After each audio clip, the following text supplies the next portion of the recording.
What is going on, everybody? James Hancock here. I'm back with a little box office breakdown for Sunday, July 2nd. And obviously, the story of the weekend is Indiana Jones and the Dial of Destiny, which some are describing as just an outright bomb. Some are being more kind and saying it's a disappointment.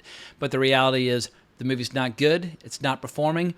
And for the next couple of days, or basically for the next week, everybody's going to be having a lot of fun kind of playing Monday morning quarterback and trying to figure out and diagnose the reasons as to why. And I guess the only good news in this equation is that people are going to stop talking about how The Flash is such a biblical disaster or The Elemental is such a biblical disaster. And they'll be talking about Indiana Jones and the Dial of Destiny instead. Like, those three movies are basically in a race to see which will be the biggest money loser of the summer. And I think Indiana Jones, because it's such a beloved character and such a beloved franchise going back to 1981, I think this is going to be the one that that receives the most attention because we've seen so many examples where the formula works and where the character works and the story works, and like these are some of the most beloved movies ever made. And so naturally people are going to get very passionate, very fired up, and trying to figure out why this latest flick has just failed so miserably. And if you wanted to be kind or if you wanted to be optimistic, you could say, well, this is a long weekend. July 4th is on Tuesday. We've got 2 more days for this movie to play with, and next weekend there's no major competition. It won't be until the following weekend where we get Mission Impossible Dead Reckoning Part 1. So there's still a chance that this movie will find an audience. However, if fans of Indiana Jones aren't running out of the theater screaming like, oh my God, they pulled it off, like it's fucking amazing, well, then I find it increasingly unlikely that this bloated, just overpriced, big budget calamity is going to have any success in finding a proper audience before Mission Impossible comes along and just puts a fucking stake right through its heart. And you know things are bad when the analysts over at Deadline, Hollywood Reporter, and Variety start sharpening their knives, because Anthony D'Alessandro, I always love his numbers and his rigorous research. I don't always agree with his conclusions. However, his latest article over at Deadline, which was updated this morning, is pretty fucking ruthless. And so I just want to share some highlights from his article because I was like, God damn, if Anthony D'Alessandro is coming after this movie with both guns blazing, then the situation is grim. So the article is called Indiana Jones and the Box Office of Doom, Why Dial of Destiny at 60 million opening isn't setting records for franchise finale, updated box office. First and foremost, everybody's having a lot of fun with their clever titles like the Box Office of Doom or the Dial of Decrepitude and all that stuff. But you know, when a movie fails so spectacularly, everybody deserves to have a little bit of fun. But let's just dive right in. Even though Disney/Lucasfilm's Indiana Jones and the Dial of Destiny is looking to hit the bottom rung of its tracking projection of 60 million Sunday morning, there's no question this is a disastrous result for the finale to a historically beloved franchise film, one of the reasons why Disney shelled out $4 billion for Lucasfilm. A few things to stomach. Not only did Star Wars Bomb's Solo: A Star Wars Story open higher than Dial of Destiny, 84.4 million 3-day, 103 million 4-day, how could Disney and Lucasfilm mess this up? Yesterday, I learned from a key source that Indiana Jones and the Dial of Destiny, before $100 million in estimated prints and advertising, cost a mind-boggling $329 million, much higher than the $250 to $295 million that's been leaked out there. Disney doesn't comment on budgets, and I'm getting some pushback, but the high price tag here is due to the start and stops of production during COVID, Harrison Ford's $20 million fee, which I'm told, director James Mangold got a pretty penny, with Steven Spielberg reaping, as is standard, a huge producing fee here. That said, it stands to reason Disney would invest greatly here to revive a franchise. They spent $259 million on Force Awakens. It's just that they're not getting Force Awakens-like results. Yeah, let me just pause there. I mean, Force Awakens, no matter what people think about it in hindsight, people have to remember like a year before that movie came out, just that first trailer, which had a few key shots from the movie, people were losing their minds, doing cartwheels, screaming, Star Wars is back. I was one of them. Everybody was just losing their minds. They were so excited. There was none of that excitement or intensity for Dial of Destiny because as a corporate culture, Lucasfilm, I think they've completely lost sight of what kind of movies and shows audiences want to see. But let's get back to the article. Disney hasn't reported their results yet, but several rivals have Dial of Destiny in the 58 to 59 million range.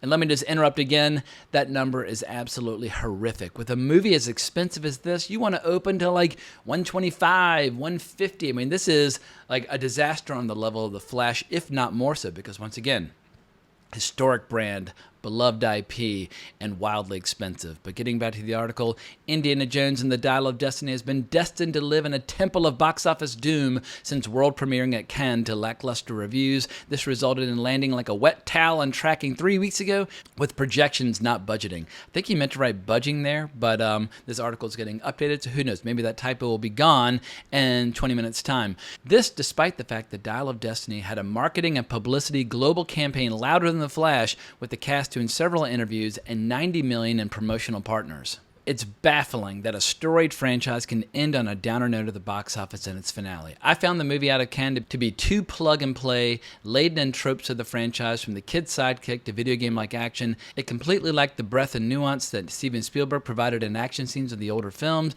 and I'm a James Mangold fan. He knows how to make a styled and dramatically charged movie just like Spielberg, whether it's Logan, Ford v Ferrari, or Walk the Line. I wouldn't say just like Spielberg, I would say just like Mangold. James Mangold has made many great movies at this point. He's got his own style, his own filmography.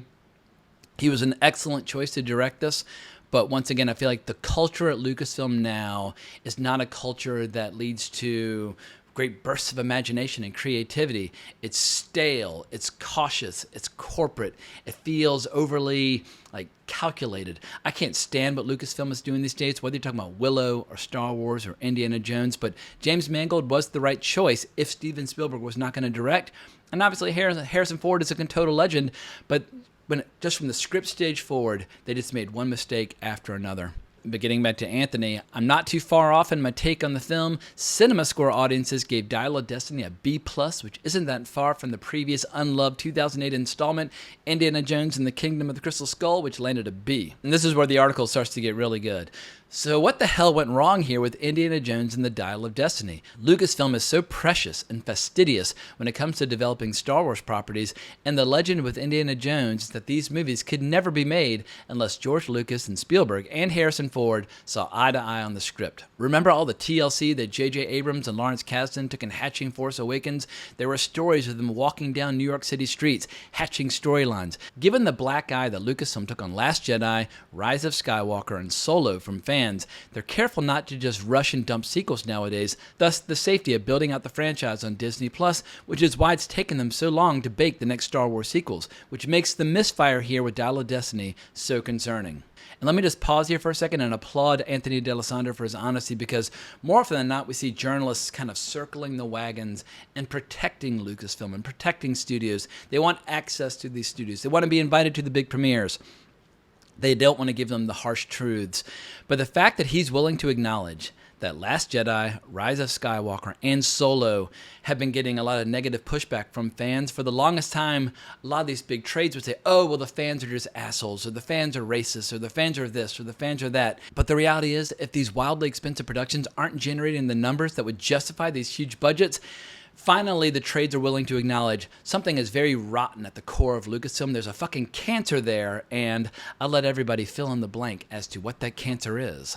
But back to Anthony, I'm told from a few insiders that this movie did not have the behind-the-scenes calamity melodrama of such Lucasfilm titles as Rogue One, which had Tony Gilroy doing reshoots and rewrites on the Gareth Edwards film, and Solo: A Star Wars Story, which had the ungracious firing of Lord and Miller and Ron Howard Rescue, installments that required major surgery during production. No melodrama, meaning everyone got along with Mangold calling the production, and Lucasfilm boss / indie producer Kathleen Kennedy and producer Frank Marshall family at Cannes. Spielberg loved and signed off on the script by Mangold and his Ford v Ferrari scribes, Jez and John Henry Butterworth, and that's a challenging enough bar to clear.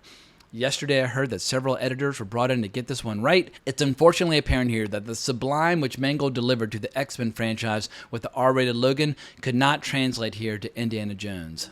Let me just add that I absolutely love Logan. When it comes to R-rated superhero movies, that might be the best. I mean, Deadpool's really good, Kick-Ass is really good, but Logan's one of the best.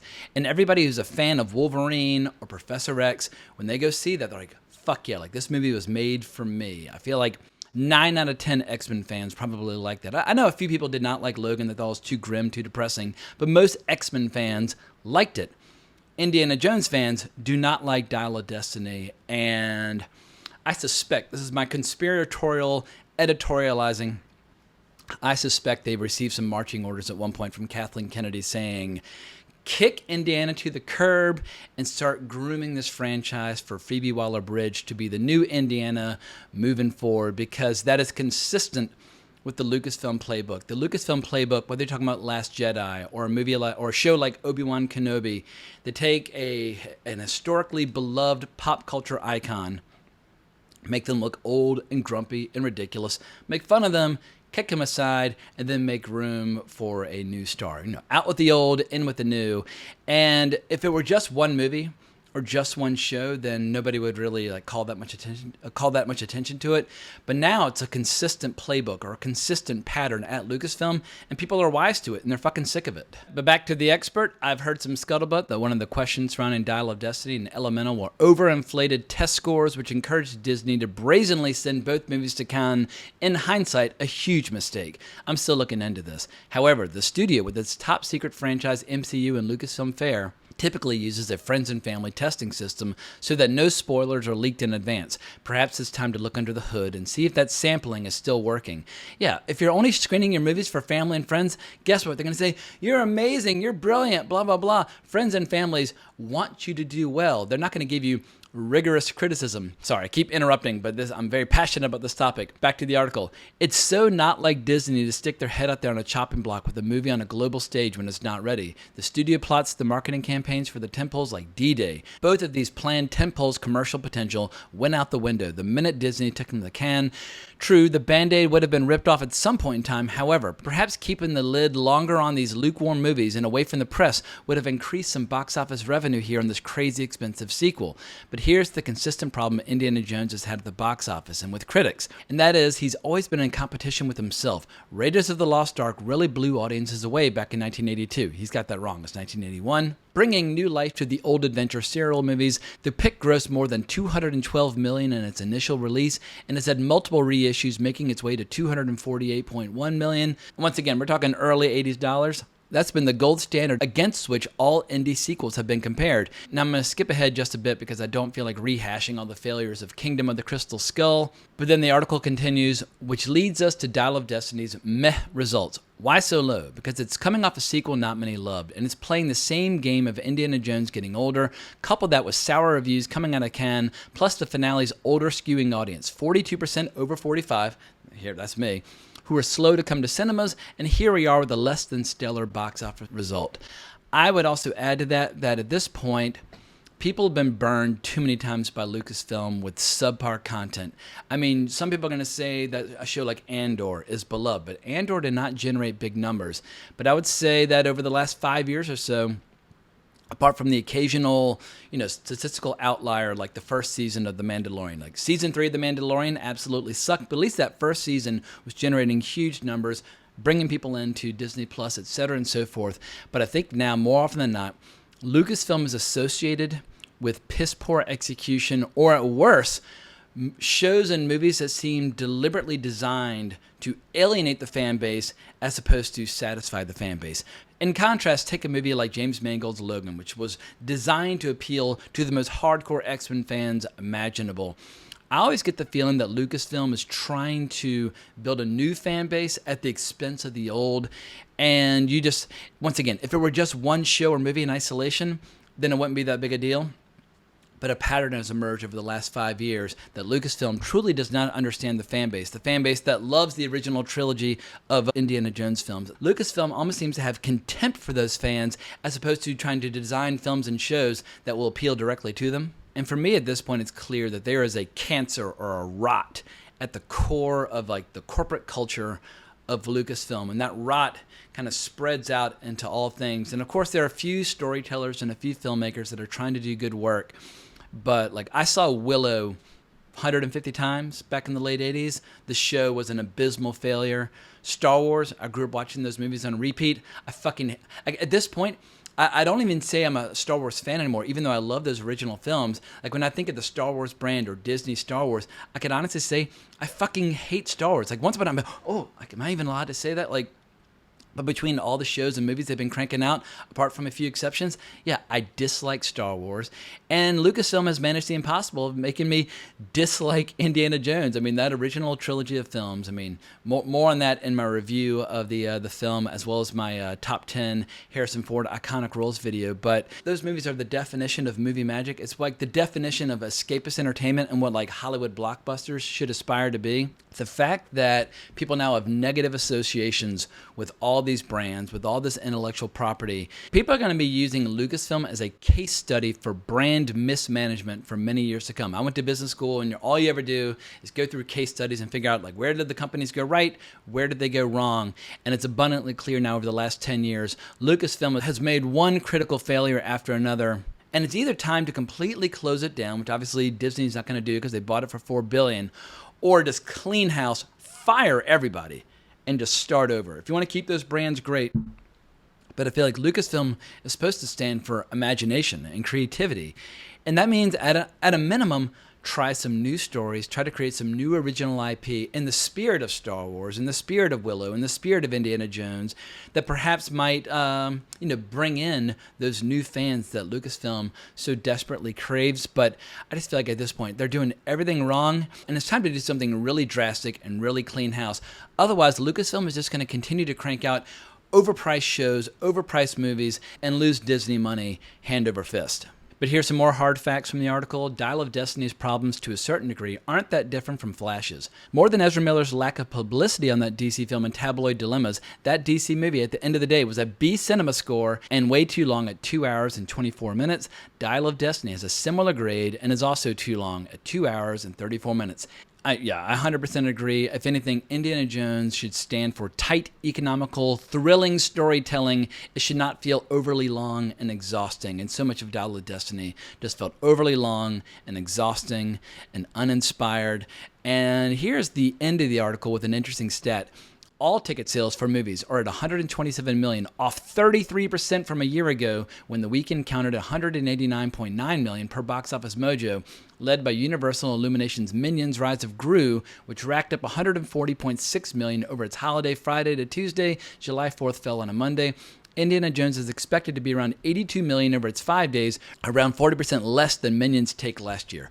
Who'da thunk? Yeah, and for me, that's absolutely incredible because this was supposed to be the year where Hollywood made a full comeback in the post-COVID era. It was an overly crowded marketplace, tons of potential blockbusters, but it's incredible just how many have been completely failing.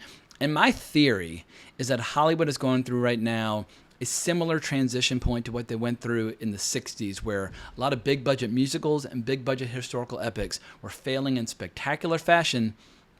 Then slowly but surely, these smaller films, movies like Easy Rider or Bonnie and Clyde or The Graduate, started slipping through and becoming beloved classics. And you had the birth of what was described as the new Hollywood, or the film school generation, where suddenly guys like Francis Ford Coppola, Martin Scorsese, and Brian De Palma, and Steven Spielberg all started just reinventing the industry from the ground up, and it gave birth to a new golden age and basically a fresh lease on life for Hollywood.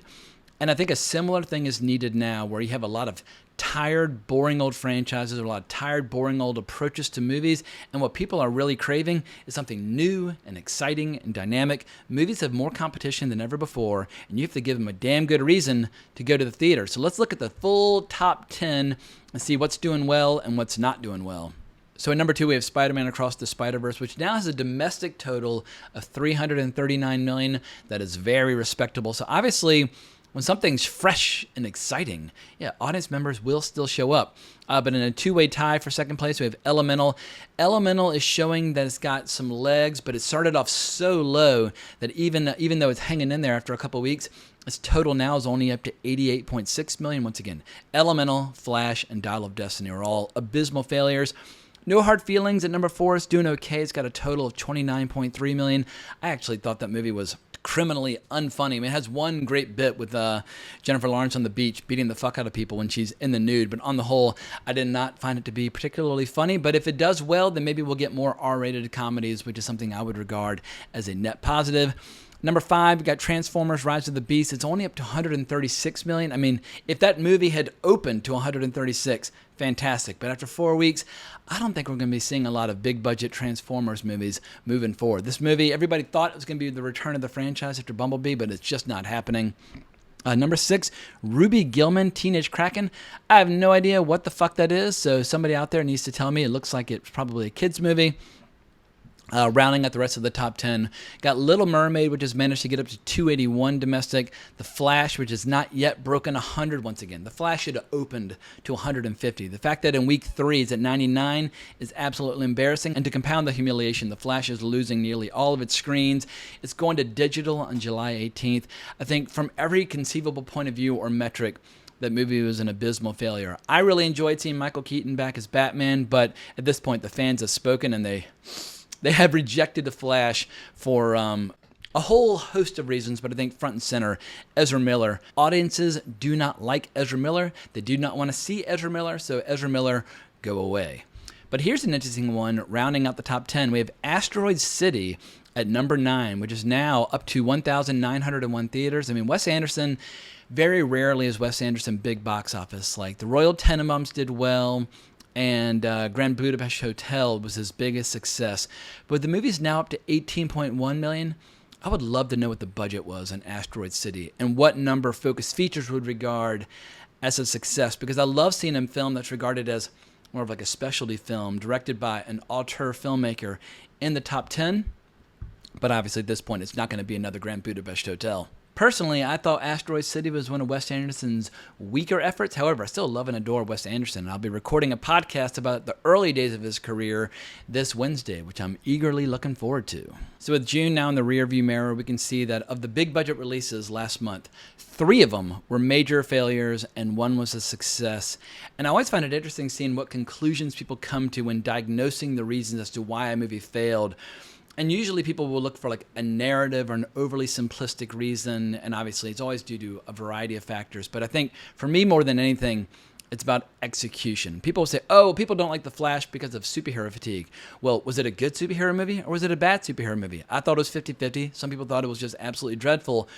But people never want to get into the weeds or the details as to why an individual, classic franchise like Indy performs or doesn't, or a Pixar movie performs or doesn't. You can't just say, oh, people are tired of Pixar, people love Pixar. Look at the individual movies, which ones are good, which ones are bad, and try to figure out like what is driving the success of individual films. People always seem so reluctant to get into the real specifics as to why a particular type of movie, like an Indiana Jones movie, delivered or didn't. The big question is, did the movie deliver the kind of scenes and beats and moments that fans of the character would want to see? Think of all the classic beats in those first 3 movies. Like a guy drawing a sword and Indiana just blowing him away. I mean, that shit is fucking hilarious, and it cuts right to the point. And like 40 years later, people still love that scene. A perfect example would be the compare and contrast of the kid sidekicks in Dial of Destiny versus Temple of Doom. With one, you have a great character with great lines, with great character beats, and the other, you have an actor where they're not even an actor, delivering lines like they just, I don't know, it's a completely wooden performance for a character that was barely fleshed out, barely written. And so you can't just say, oh, well, people are tired of sidekicks, because one sidekick was done really well, and one sidekick was done really poorly. Or let's look at chase scenes. Dial of Destiny gave us one chase scene after another where you can't even remember a specific beat. They're just kind of bland and long and overly busy, but everybody remembers the chase scene with the tank in Last Crusade. Everybody remembers the chase scene in Raiders of the Lost Ark, where you have Indy going up against all these trucks and being dragged and just having like the battle to the death with all these Nazis that are driving away with the Ark. I mean, it's one of the greatest chase scenes ever filmed. So people like chase scenes, but you have to deliver. Execution is everything. And speaking of executions, let's talk about a different form of execution. I think it's time for some executions at Lucasfilm and at Disney. If Disney's not willing to clean house and remove a few people from their positions of power, like Kathleen Kennedy, then they deserve all the failure that's coming their way in the years to come. Because I think at this point it's clear that left to her own devices, Kathleen Kennedy is incapable of delivering hit films. Because like if you look at Force Awakens, that was a hit because people still had positive associations with Star Wars, but those positive associations have been run into the ground. They will not have another movie like Force Awakens because people are not going to be excited for or anticipating the next Star Wars movie. Indiana Jones has now been run into the ground, as has Willow. So I think the days of Lucasfilm being able to capitalize on the positive associations and the positive memories of fans, those days are over. So now, once again, it's all about execution. Can they deliver an excellent movie? And all evidence would suggest that they can't. But I think it's time to wrap up this video. I've talked enough. Thank you to Anthony D'Alessandro for allowing me to read from his article, and thanks as always for his amazing research. And obviously this story will continue to evolve and develop over the next day or two, and I look forward to hearing everybody's thoughts as to why Dial of Destiny has failed so miserably. But I hope everybody enjoys the rest of their holiday weekend, but more importantly, as always, onwards and upwards.